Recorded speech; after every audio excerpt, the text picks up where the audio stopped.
Hola, hoy nos metemos en un capítulo intenso, el 3 de la segunda epístola a Timoteo. Es un texto que, bueno, advierte sobre tiempos complicados, pero también da como una guía, ¿no? Para mantenerse firme. Ok, empecemos a desgranar esto un poco. El capítulo arranca describiendo cómo serán los últimos días y pinta un panorama, bastante difícil. Habla de gente muy centrada en sí misma, amadores de sí mismos, avaros, vanagloriosos, soberbios. Es una lista larga. Sí, sí. Y es llamativo cómo agrupa esas características. Muchas tienen que ver con el egoísmo, la falta de respeto. Blasfemos, desobedientes a los padres, ingratos, impíos. Y luego otras que apuntan más a la ruptura de vínculos, ¿no? Sin afecto natural, implacables, calumniadores, hasta aborrecedores de lo bueno. Dibuja un cuadro de degradación del carácter, realmente. Y termina con rasgos como traidores, impetuosos, gente infatuada, que aman más los deleites que a Dios. ¿Qué nos dice todo eso junto? Pues nos habla de un desorden de fondo, ¿no? En las prioridades, en los afectos.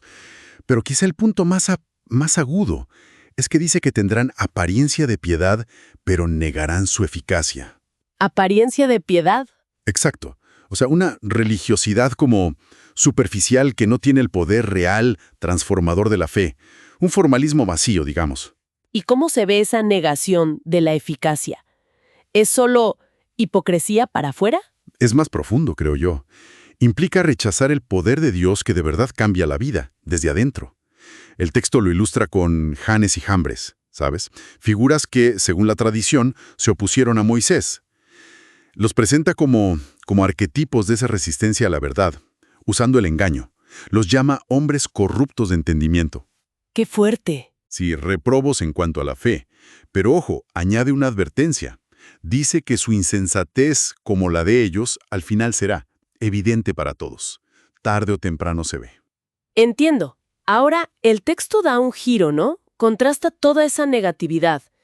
Le dice al destinatario, pero tú has seguido mi doctrina, mi conducta, propósito, fe. ¿Qué resalta este contraste? Resalta, creo, la importancia del ejemplo vivido y de cómo se transmite la fe de forma personal. Menciona la longanimidad, esa paciencia que persevera ante lo difícil, el amor, la paciencia constante. Y no esconde la realidad de las persecuciones, ¿no? Las que sufrió en Antioquía, Iconio, Listra. Pero también resalta la liberación de Dios. Claro. Sugiere que las pruebas son como parte del camino fiel, no algo extraño. Y eso conecta con una afirmación bien directa del texto. Y también todos los que quieren vivir piadosamente en Cristo Jesús padecerán persecución. No suena como una opción, ¿verdad? Sin una consecuencia casi. Inevitable. Exacto. Presenta una dualidad. Por un lado, la fidelidad trae persecución. Y por otro dice que los malos hombres y los engañadores irán de mal en peor. Wow. Engañando y siendo engañados.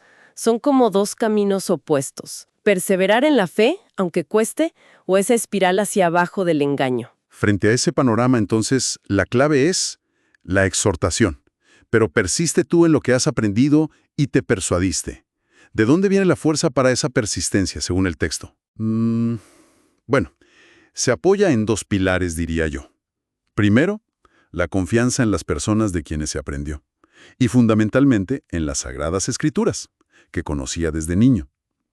El texto afirma que estas escrituras son poderosas, capaces de hacer sabio para la salvación por la fe que es en Cristo Jesús. O sea, no es solo saber cosas. No, es una sabiduría vital, orientada a la fe, a la salvación. Y sobre esas escrituras, el pasaje hace una de las afirmaciones más conocidas sobre su naturaleza, ¿cierto? Así es. Declara que toda la escritura es inspirada por Dios. La palabra griega es theopneustos, que literalmente sugiere exhalada por Dios. Y detalla para qué sirve, su utilidad práctica. Para enseñar la verdad, para redarguir, o sea, para mostrar el error, convencer, para corregir el rumbo, y para instruir, para entrenar en justicia. cubre como todo el espectro de la formación. Exactamente. Todo el proceso. ¿Y con qué propósito final? ¿Para qué sirve toda esa instrucción, esa corrección? El objetivo es claro, a fin de que el hombre de Dios sea perfecto. Y aquí perfecto, teleios, significa completo, maduro, plenamente equipado, Ajá. enteramente preparado para toda buena obra. La Escritura, vista así, es la herramienta que Dios designó para capacitar de forma integral al creyente, para vivir y actuar bien. Entonces, resumiendo un poco, este capítulo nos da una visión muy realista, hasta cruda, de tiempos difíciles. Tiempos marcados por la degradación moral, espiritual y el peligro del engaño religioso, que es solo apariencia. Ujú. Pero lejos de dejar ahí, en la desesperanza, ofrece un camino de firmeza, un camino basado en el ejemplo fiel, en perseverar ante la prueba y sobre todo en anclarse profundamente en las Escrituras, que dice son divinamente inspiradas. Exacto, lo cual nos deja con una reflexión. Interesante, ¿no? Si el texto afirma que la Escritura es inspirada por Dios y su propósito es equipar enteramente para toda buena obra, y esto lo dice justo en medio de la descripción de tiempos peligrosos, ¿qué sugiere eso sobre la suficiencia, la centralidad de esa Escritura para prepararse y actuar frente a esos desafíos? Una buena pregunta para seguir pensando. Definitivamente, algo para meditar.